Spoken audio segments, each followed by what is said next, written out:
আসসালামু আলাইকুম। আজকে যাওয়ার কথা ছিল অন্য একটা গ্রামে, তো যে কোনো কারণবশতে যাওয়া হয় নাই।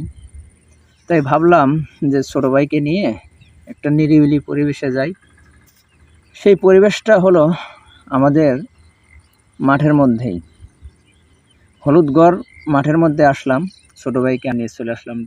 মাঠের সবুজ ঘাস দেখলাম, রাস্তার দুই পাশ দিয়ে গাছ আছে, মাঠ ভরা ফসল আছে। এবং এখন আপনাদের যে জিনিসটা দেখতে পাচ্ছেন, ছোট্টবেলায় গ্রাম অঞ্চলে অনেক পোলাপানি সেইগুলো নিয়ে খেলা করত। তার নাম হলো ফড়িং। যে ফড়িংটা আমরা আমি যখন ছোট ছিলাম, এক জাতীয় এক গাছের আঠা ছিল, সেটার নাম হচ্ছে সাজনে গাছ, যা সবাই চেনেন এক নামে সাজনে গাছের আঠা দিয়ে সেই ফড়িংকে ধরতাম। তাও কিভাবে? শোলার মাথায় আঠা লাগাইতাম। অনেকটা দূরে হয়তো বা আপনারা দেখতে পাচ্ছেন না।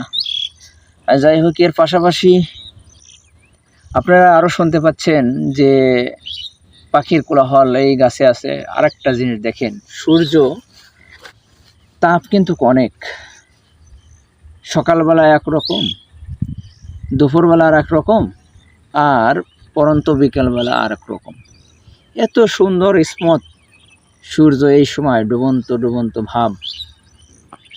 মনটা যদিও খারাপ থাকে যে কারো, এই সময় নিরিবিলি পরিবেশে যদি একবার অনুভব করে মনটা স্থির করে সবুজ এবং এই সূর্য ডুবন্ত বিষয়, পাখির কোলাহল, এইগুলো যদি শ্রবণ করেন তাহলে মনটা আপনা আপনি ভালো হয়ে যাবে।